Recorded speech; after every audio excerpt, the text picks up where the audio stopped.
The ISIS attack on Russia is not a one-time event, but part of a bigger global threat, bigger than our neighborhood, and frankly, affecting your neighborhood as well. I'm Mati Shoshani, and this is what happened this week in our neighborhood.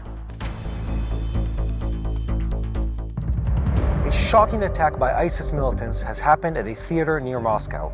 This has made Russia and others worried that ISIS may be getting stronger once again. While Russia said ISIS's claim of responsibility was fake news, quote-unquote, the violent attack cannot be ignored. At least 130 people were killed and 100 injured from a gunfire and grenade attack used in a way that seems like an ISIS operation. But the big question is, was this just a single isolated event specific to Russia's situation, or is it a sign that ISIS's ability to inspire and direct terrorist attacks is spreading to new areas around the world?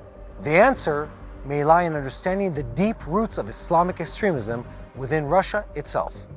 So who exactly was responsible for it?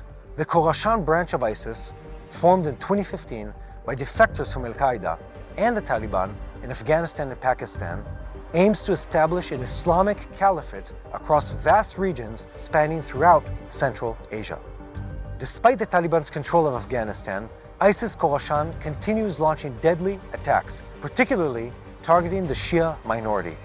The group has expanded its ambitions beyond traditional areas of operation, claiming territory from East Turkmenistan to North Africa as part of the Islamic land it seeks to conquer.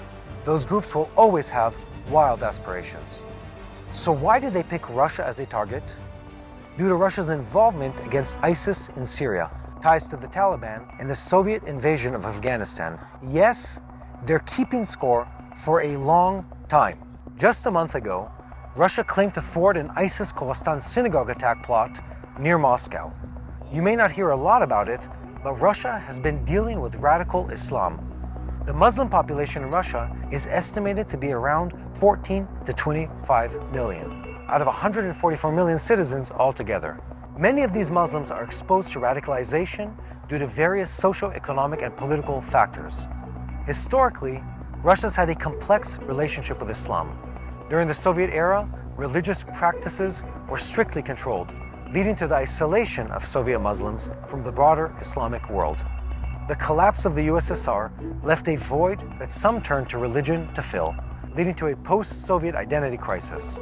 Socioeconomic disparity and the Afghan war's influence have further fueled discontent and made some more susceptible to radical ideologies. All that without mentioning the nationalities like the Uzbeks, the Tajiks, the Kazakhs, not the easiest nations to pronounce, who all used to belong to the USSR, and now, under less supervised conditions, are susceptible to radical Islamization. The brutal Chechen wars from 1994 to 2009 were a major reason for radicalization as well. The wars caused much destruction, created resentment among Chechens, and led to the rise of violent Islamic militant groups like the Islamic Emirates of Ichkeria. These groups used extreme violence to try and become independent or create an Islamic caliphate.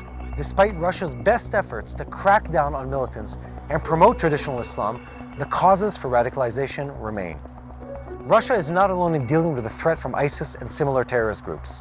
The rise of radical Islamic terrorists and the challenges of assimilating growing Muslim immigrant populations have emerged as serious security threats that are testing the very fabric of Western European countries.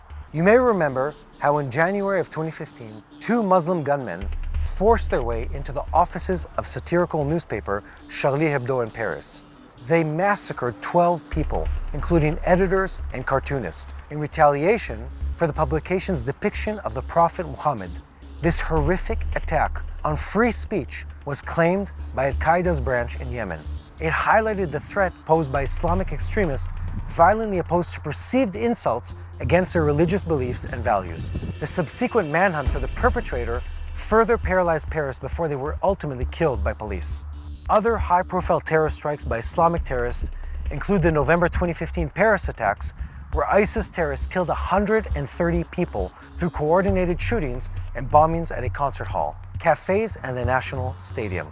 In March 2016, ISIS claimed credit for suicide bombings in Brussels that left over 30 dead. The July 2016 truck ramming attack in Nice, France, during the Bastille Day celebrations, resulted in 86 fatalities at the hands of an ISIS supporter. The spread of radical Islam among Muslim immigrants in Europe has raised significant security concerns in the Western world. There is a lack of cooperation from moderate Muslims to address this issue in Europe and elsewhere.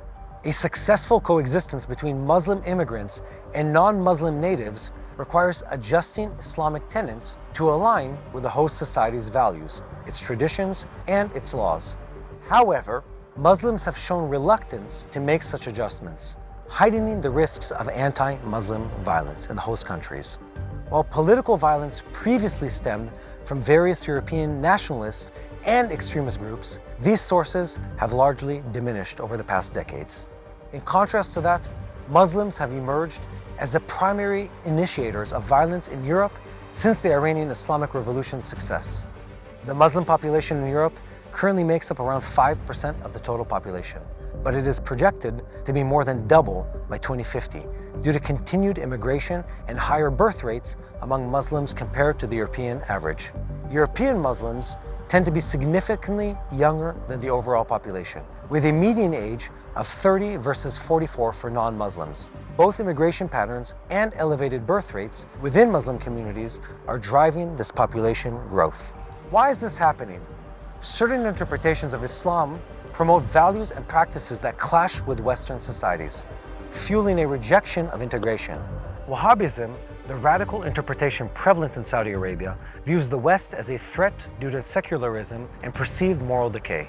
It emphasizes a strict return to early Islamic principles.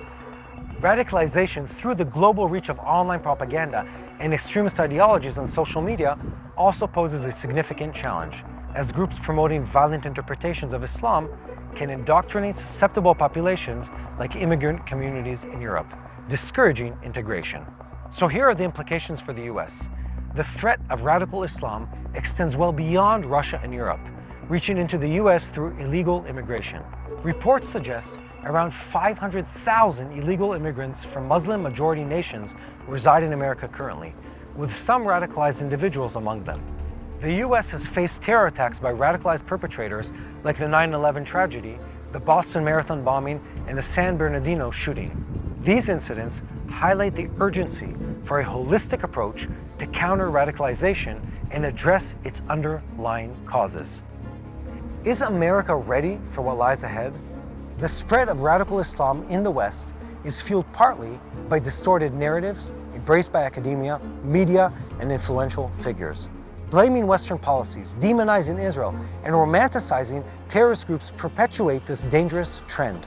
The potential infiltration of extremist elements through migration routes poses a significant challenge to counter-terrorism efforts. Rigorous vetting and monitoring are essential to combat any attempt by terrorists or radicals to exploit migration channels into the US. It takes having some tough conversations that not many in the progressive woke world of today are ready to have, but it's an important one. So much for this week. I'm Mati Shoshani. Please continue to follow us to find out what God is doing in our neighborhood, and I hope you live in a calmer neighborhood than ours. Hello, this is Mati here in Jerusalem with TBN Israel. This is Yair Pinto from TBN Israel here in Jerusalem. TBN Israel is keeping viewers informed with Israel-focused news, culture, and what God is doing in this land. Support TBN Israel today online at tbn.org/Israel. Thank you.